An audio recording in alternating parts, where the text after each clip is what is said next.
ఆ రోజు జ్ఞాపకాలు చూసుకుంటే కట్టుబట్టలతో నేను బయలుదేరి వెళ్ళిన తర్వాత 30 రోజులు మళ్ళా ఎన్టీ రామారావు గారు ముఖ్యమంత్రి అయిన తర్వాతనే ఇంటికి వచ్చాం. నేను ఒక్కడనే కాదు, నాలాంటి వాళ్ళు కొన్ని లక్షల మంది త్యాగాలు చేశారు, జైళ్ళకి వెళ్ళారు, పోరాటాలు చేశారు. అంతిమంగా ఎమ్మెల్యేలు కూడా మీరు చూస్తే ఒక పట్టుదల, ఎట్టి పరిస్థితుల్లో ప్రజాస్వామ్యం కాపాడాలి, ఎన్టీ రామారావు గారికి న్యాయం జరగాలని పట్టుదలతో పోరాడారు. సాధించామని చెప్పి కూడా నేను మీకు తెలియజేస్తున్నా. ఓసారి బాధ, ఆవేదన కలుగుతుంది. అదే సమయంలో మా అత్తగారికి అయితే క్యాన్సర్ కూడా ఉండేది. ఈయనకు హార్ట్ ఆపరేషన్ అయింది, ఆవిడకి క్యాన్సర్ ఉంది. ఆ తర్వాత ఈయన ముఖ్యమంత్రి అయిన తర్వాత ఆవిడ చనిపోయే పరిస్థితికి వచ్చారు. ఇది కుటుంబంలో ఒకసారి తలుచుకుంటే చాలా బాధ, ఆవేదన. అదే సమయంలో ఎన్టీ రామారావు గారి పట్టుదల చూస్తే తెలుగు జాతి, అందుకే ఎన్టీ రామారావు గారు చిరస్థాయిగా తెలుగు జాతి ఉన్నంత వరకు తెలుగువారి గుండెల్లో ఉండిపోతారు. అది ఆయన పోరాడినటువంటి పోరాట పటిమ. అలాంటిది మనం ఎవ్వరూ మర్చిపోలేం.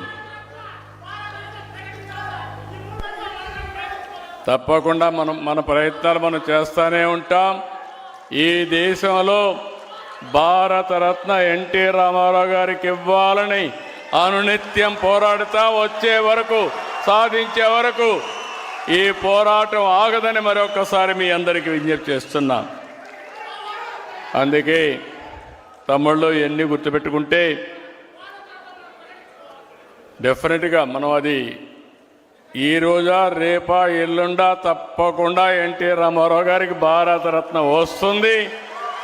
దానికోసం పోరాటం చేస్తాం, సాధిస్తాం. ఈరోజు ఇంకో పక్క మనం చూస్తే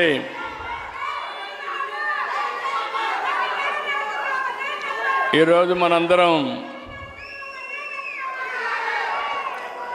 చూసినప్పుడు 41 సంవత్సరాలు పూర్తయింది.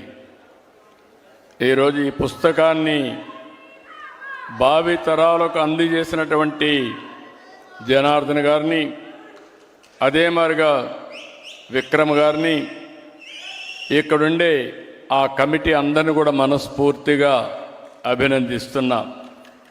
ఈరోజు మనం ఒక్కసారి చూసినప్పుడు ఇలాంటివి కొన్ని విషయాలు జరిగినప్పుడు మనకు అనిపిస్తుంది ఎన్టీ రామారావు గారు ఒక చరిత్ర, తెలుగుదేశం పార్టీ ఒక చరిత్ర.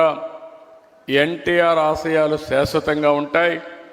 అదే సమయంలో ఆయన ఇచ్చిన మాట మీరు చూస్తే అనేక సందర్భాల్లో చెప్పిన మాట మనందరి చెవుల్లో ఇంకా వినపడుతూ ఉంటుంది. ప్రజలే దేవుళ్ళు, సమాజమే దేవాలయం, పేదవాళ్లే దేవుళ్ళని చెప్పిన ఏకైక వ్యక్తి నందమూరి తారక రామారావు గారు. ఆయన సంక్షేమ కార్యక్రమాలు ప్రారంభించారు. ఈరోజు దేశమంతా అమలు చేసే పరిస్థితికి వచ్చింది.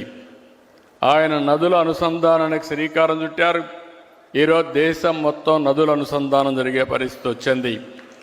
ఆయన ఆ రోజు ఆడబిడ్డలకు ఆస్తిలో హక్కు ఇచ్చారు. ఈరోజు స్త్రీ శక్తి ద్వారా మా ఆడబిడ్డలకి ఉచిత ప్రయాణ సౌకర్యం కూడా మనం కల్పించుకున్నాం. Thank for watching. Please subscribe, like, comment and share.